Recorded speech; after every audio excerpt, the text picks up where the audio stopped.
Les clés de l'immobilier, le magazine de l'immobilier de Radiolac avec M3, l'immobilier autrement à Genève. Radiolac, les clés de l'immobilier.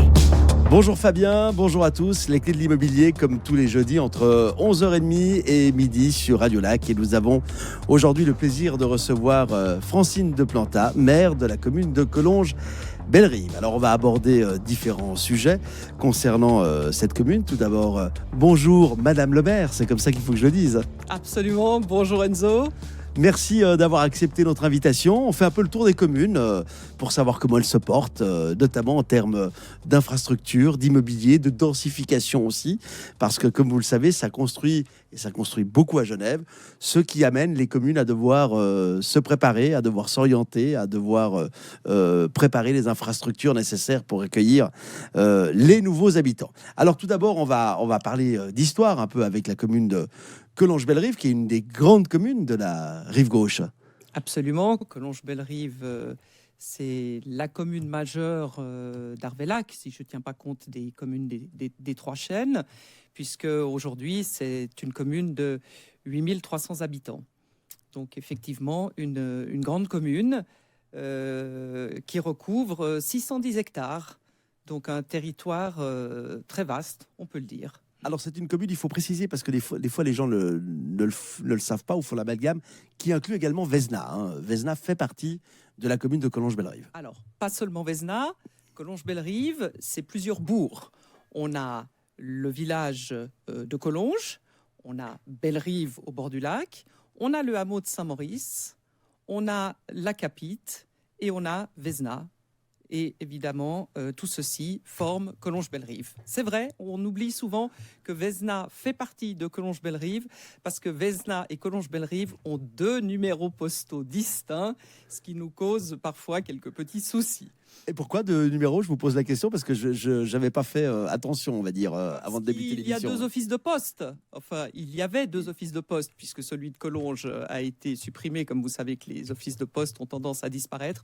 On a maintenu celui de Vesna qui était le plus important. Mais Vesna, c'est 1222 et Collonges-Bellerive, c'est 1245. Alors, Collonges-Bellerive a été pendant longtemps une destination de week-end, de vacances, si on remonte à plusieurs décennies. On peut voir encore, quand on se balade dans la commune, quelques chalets. On voit bien que c'était les habitations qui étaient là plutôt pour passer du bon temps que pour y habiter toute l'année. Quand est-ce que cette commune est devenue vraiment une commune dans laquelle on vivait toute l'année? Alors, vous avez raison, puisque les premières bâtisses apparaissent au XVe siècle. Il y avait 2-3 baraques de pêcheurs, d'ailleurs dans le secteur de la Bolotte, qui est encore un lieu de pêche bien connu. Et puis, on peut dire que les premières maisons sont apparues dans le premier quart du XIXe siècle. Mais à cette époque, on sait que Collonges-Bellerive est restée longtemps, d'ailleurs toute la rive gauche du lac est restée longtemps dans un splendide isolement. Et pour une raison toute simple, c'est que la rive droite se développait davantage. Et pour quelle raison est-ce que l'on préférait aller habiter sur la rive droite? Eh bien, parce qu'on a la vue sur le Mont Blanc. Voilà. Et que la rive droite avait la réputation d'être beaucoup plus chic que la rive gauche, qui n'avait que le soleil couchant. D'accord, donc ça n'a pas toujours été comme maintenant, parce que maintenant, je crois que c'est un tout petit peu changé. C'est la rive gauche qui a un peu plus la côte. On n'a pas la vue sur le Mont Blanc, mais on a le coucher de soleil. On a le coucher de soleil et on a quand même moins de nuisances puisqu'il n'y a ni l'aéroport, ni l'autoroute, ni le train. Donc c'est vrai qu'aujourd'hui, on est très très bien sur la rive gauche. Mais pour répondre à votre question, le développement de la commune, il démarre vraiment à la fin de la Première Guerre mondiale. Alors, développement de la commune qui amène aujourd'hui à combien de milliers d'habitants? 8300. 8300 habitants, ça demande des infrastructures, il y a plusieurs écoles. Bien sûr. Nous avons 2 écoles sur la commune, même 3, puisque à Collonges, on a 2 bâtiments scolaires, un pour la division élémentaire, un pour la division moyenne, des deux côtés de la route d'Hermance. Et aujourd'hui, on totalise plus de 600 élèves sur la commune. Il y a aussi une fête des promotions avec beaucoup de monde chez nous. C'est bientôt, c'est dans 10 jours, je crois. C'est dans 10 jours. Il y a également le cycle d'orientation qui n'accueille pas que des élèves de la commune. Alors effectivement, le cycle de Bois-Caran, qui est sur notre territoire communal. Mais comme vous le savez, les communes ne sont pas en charge des bâtiments du cycle d'orientation. Donc, nous n'en avons pas la charge, mais évidemment de très bonnes relations avec le directeur du cycle et ses élèves qui viennent de toute la région. Alors, quand on a autant d'enfants à gérer, il faut des infrastructures. Qu'est-ce qu'on a dans la commune pour le divertissement, pour les enfants et même pour les adultes? Alors, on a une commune extraordinaire parce qu'elle est très dynamique. Imaginez-vous, on dispose de 30 sociétés communales, ce qui est quand même un chiffre impressionnant. Ces sociétés communales, ce sont soit des sociétés artistiques, soit des sociétés sportives. Je pense notamment le sport, on a à peu près tout ce qu'on peut trouver sur la commune, mais on est aussi très fiers d'avoir une école de musique, le Centre artistique du Lac, d'avoir une école de la fanfare, qui donne également une formation musicale, et puis un centre de loisirs régional aussi, et notre centre culturel magnifique, qui s'appelle l'Épicentre et que tout le monde connaît dans la région.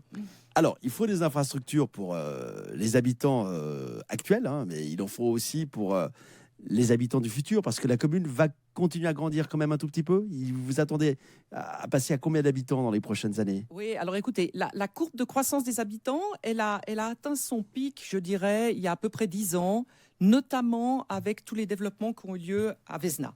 C'est à Vesna qu'on a le plus construit. Il y a de nombreux plans localisés de quartier qui avaient été votés dans les années 75. Donc le temps qui se réalise, ça a mis une dizaine d'années. Mais ça a été une grosse augmentation de la population avec un pic dans les années 80. Parce qu'à ce moment-là, la commune de Vesna, elle a doublé de population en 10 ans. Donc ça a été dans la commune l'exemple le plus frappant d'augmentation de population. Aujourd'hui, d'après les derniers chiffres que j'ai observés, on est dans une augmentation de courbe de population de l'ordre de 8%. Donc c'est beaucoup plus calme. On était monté au maximum jusqu'à 48%. Donc on n'a pas de grosses inquiétudes, sauf si bien sûr on devrait tout à coup développer un gros projet de développement lié au plan directeur cantonal notamment. Alors justement, parlons-en de ces grands projets. Est-ce qu'il y en a qui sont prévus à l'agenda pour la commune de Collonges-Bellerive? Alors écoutez, c'est assez amusant parce que c'est la 3e législature où je suis en charge de l'aménagement dans ma commune. Et j'ai l'impression que pendant 12 ans, je n'ai fait que de la révision de plan directeur communal. Et pourquoi? Parce que la législature précédente, on avait lancé une révision de plan directeur communal, on a terminé l'exercice en 2014. Et l'année suivante, le canton, à cause des contraintes de la LAT et de tout ce qui s'en est suivi. Vous savez que la politique d'aménagement, c'est la cascade. C'est fédéral, ça descend sur le canton et puis ça rejoint ensuite l'échelon communal. Eh bien, nous a donné 3 ans à partir de 2015 pour faire ce qu'on appelle un toilettage par rapport aux nouvelles normes. Et pour nous, ça a été presque un virage à 360 degrés parce que dans le plan directeur communal que l'on avait fait sur les consignes du département, on nous avait demandé de tenir compte d'un PSD, ce qu'on appelait les grands projets stratégiques de développement, à la palanterie. Et on a axé toute notre réflexion de développement de la commune et de densification en tenant compte de ce projet à la palanterie. Et patatras, on se retrouve en 2015 avec un changement complet d'orientation du canton, où ces grands projets sont abandonnés, pour une simple et bonne raison que la plupart, notamment celui de la palanterie, se trouvent sur des surfaces agricoles et même des surfaces très protégées, qu'on appelle les SDA. Et du coup, on ne peut plus utiliser ce terrain, donc on change de politique. Et aujourd'hui, le canton prône ce qu'on appelle les développements vers l'intérieur, c'est-à-dire les développements des couronnes villageoises. Donc on doit reprendre notre bâton de pèlerin, nous, et travailler aujourd'hui sur le canton aimerait que l'on fasse une densification de Vézena. Nous, on a 2-3 autres idées et c'est ce à quoi je m'emploie avec la commission de l'aménagement du conseil municipal de Collonges-Bellerive maintenant depuis 3 ans. Alors, ce plan directeur communal pour la commune de Collonges-Bellerive, vous devrez le fournir pour quand alors, le prochain? Alors le Parce que vous en êtes pas au nôtre, premier. il est à bout touchant. Hein. On a donné maintenant notre copie, on a fini le travail d'analyse, de rédaction et on l'a donné à l'enquête technique. En ce moment, il est entre les mains des services du département du territoire. Donc on espère, si tout va bien, que d'ici 8 mois, il soit validé et qu'il puisse rentrer en force. Alors, est-ce qu'il est possible de remplacer cette zone de la Palanterie qui est quand même assez vaste hein, et aérée ailleurs dans la commune? Est-ce qu'on a de la place pour éventuellement faire un grand projet? Alors, le projet de la Palanterie, c'était un projet qui touchait 3 communes. Hein. Il y avait la commune de Corzier et il y avait aussi la commune de Meignier. Donc, si aujourd'hui on devait répartir l'effort, il faudrait déjà le répartir sur les 3 communes, mais c'était un projet de 3000 logements supplémentaires.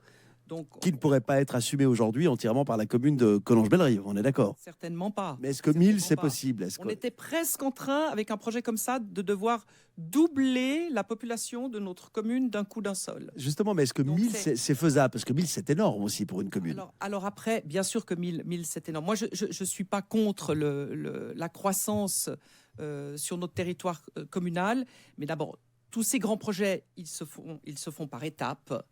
Parce qu'il y a toujours une période où il faut commencer par digérer tout ce qui a été fait. Il faut que les infrastructures suivent quand vous faites des grands développement. On se retrouve tout Classe à coup, d'école. non seulement classe d'école, mais les routes, les infrastructures de parking. Alors les classes, bien évidemment, parce que du coup, vous amenez plus d'habitants, donc il faut que les infrastructures suivent. Mais ça, aujourd'hui, c'est plus à l'ordre du jour. Francine de Planta, vous restez avec nous. On revient dans quelques minutes dans les clés de l'immobilier. Merci. Radio Lac, les clés de l'immobilier.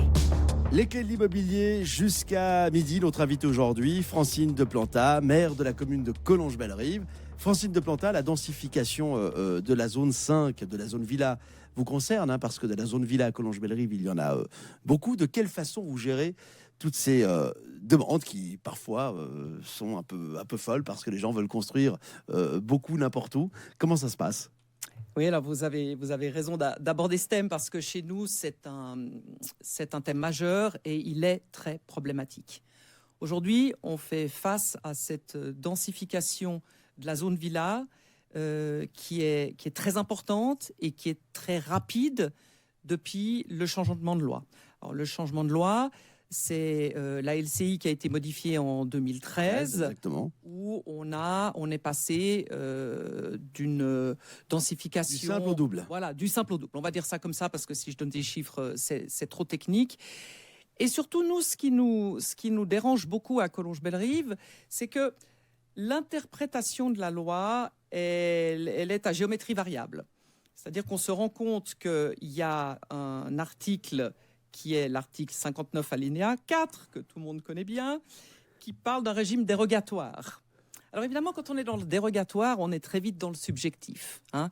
L'intégration d'une construction dans son environnement. Est-ce que vous allez me dire que ça passe?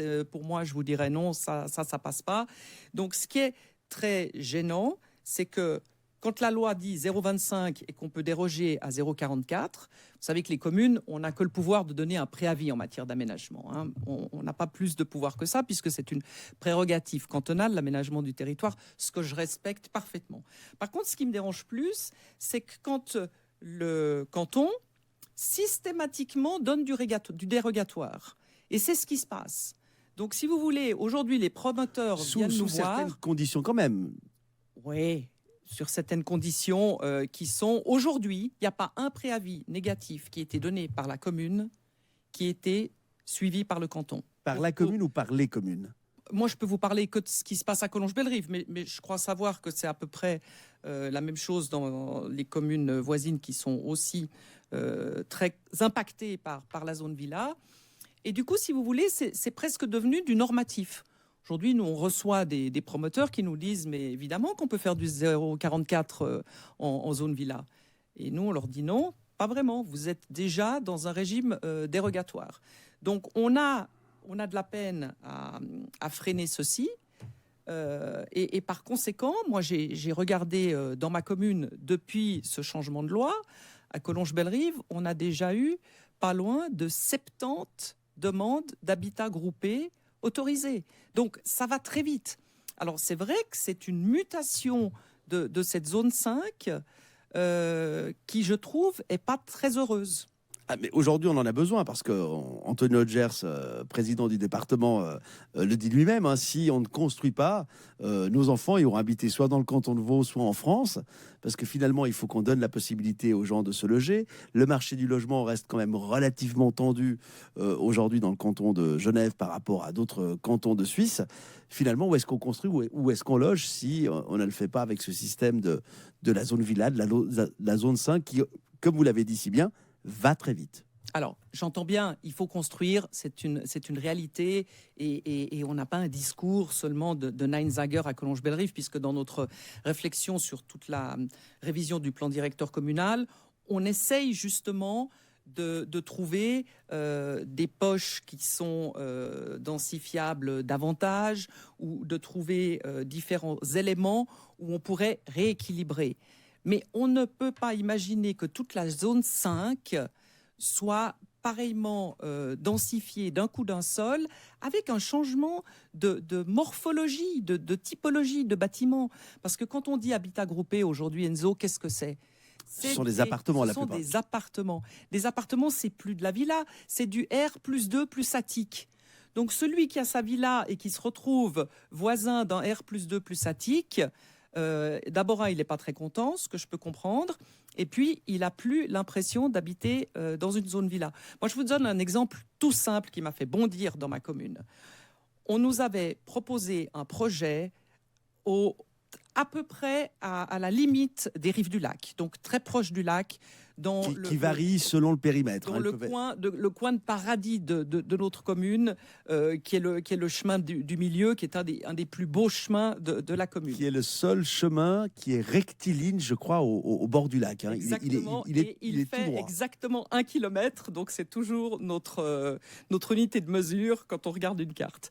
Sur ce chemin, on nous propose, il y a maintenant 2 ans, un projet de construction de ce que l'on appelle de l'habitat groupé. Pour moi, c'était un immeuble qui s'apparentait à une barre de 70 mètres de long. Tenez-vous bien, 70 mètres de long, alors qu'on est à 50 mètres du château de Bellerive, on est à proximité immédiate du périmètre des rives du lac, et on s'est battu. On s'est battu pour que ce projet ne se fasse pas. Il y a également une association de riverains de quartier qui s'est constituée pour se battre avec nous. Et de guerre lasse, le promoteur s'est rendu compte qu'il allait devoir faire face à de grosses oppositions, et il a renoncé à ce projet. Et qu'est-ce qui va se faire ? Le canton l'aurait autorisé. Mais le canton l'a autorisé ou pas ? Autorisé. Et qu'est-ce qui va se faire donc en lieu et place de cette barre de 70 mètres ? Est-ce que vous avez trouvé un accord avec le promoteur ? Non, parce qu'on est sur du terrain, on est sur du domaine privé. Donc on ne peut pas, nous, influencer la construction. On n'est pas maître de ce terrain. Mais on espère grandement, en tout cas, depuis que le propriétaire de ce terrain a renoncé à faire ce projet avec les promoteurs qu'il avait mandatés, on a déjà reçu 1 ou 2 autres promoteurs qui sont venus nous faire quelques propositions et qui négocient avec la commune. Et ça, je pense que c'est bien, parce qu'il faut avoir ce dialogue. Et vous avez remarqué, depuis qu'on parle de zone villa, j'utilise toujours le terme promoteur. Et ça aussi, c'est une désolation. C'est qu'aujourd'hui, dans la zone villa, on n'a plus des gens qui viennent construire une maison pour eux ou leurs enfants, ou éventuellement en faire 1 ou 2 sur la parcelle. On a des promoteurs qui viennent faire des promotions qu'ils faisaient avant en zone ordinaire. Et comme la zone ordinaire a pratiquement disparu, parce qu'aujourd'hui, si on déclasse du terrain, c'est pour faire de la zone de développement, eh bien la zone ordinaire, il y a un report de celle-ci dans la zone villa. Mais aujourd'hui, Et on assiste à ce changement où on a que des promotions dans cette magnifique zone 5. Pour qu'il y ait un promoteur qui fasse une opération, il faut qu'il y ait un terrain qui soit vendu. Donc à la base, c'est quand même le propriétaire du terrain, de la parcelle, de la propriété qui donne le premier signal. Et vous avez parfaitement raison, mais parce que derrière tout ça, il y a des intérêts économiques. On peut pas le nier.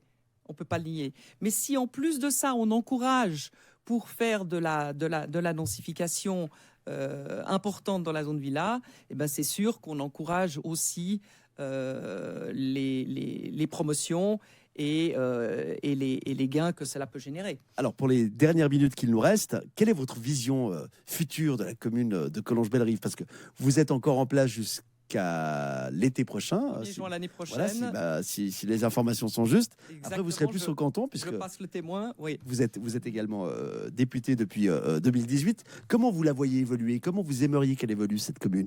Parce que vous êtes au conseil administratif depuis plusieurs années et vous vous êtes engagé pour cette commune depuis maintenant 2007, si ma mémoire est bonne. Voilà. C'est juste. Comment vous la voyez, cette commune, dans le futur? Écoutez, elle évolue remarquablement bien, cette commune, parce qu'on a une chance inouïe, c'est d'avoir un territoire diversifié. On a des caractères très différents. Il y a quand même encore 48% de zones agricoles sur ce territoire.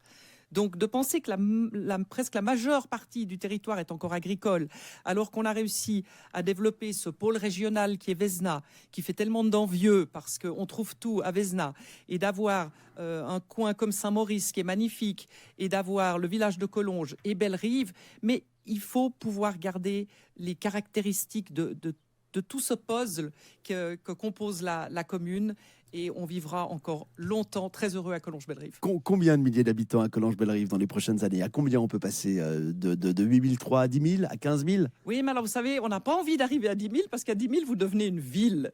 Et de s'appeler la ville de Collonges-Bellerive, ça ne nous plaît pas du tout. Donc, il faudrait rester juste en dessous.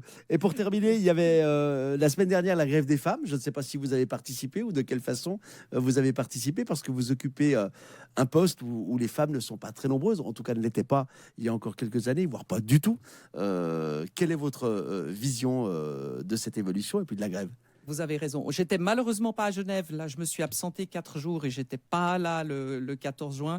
Mais évidemment que si j'avais été à Genève, je serais allé faire le cortège avec mes amis et femmes PLR. Vous savez, moi, je suis une femme qui a 3 enfants, qui n'a jamais arrêté de travailler, qui fait de la politique en plus de mon travail.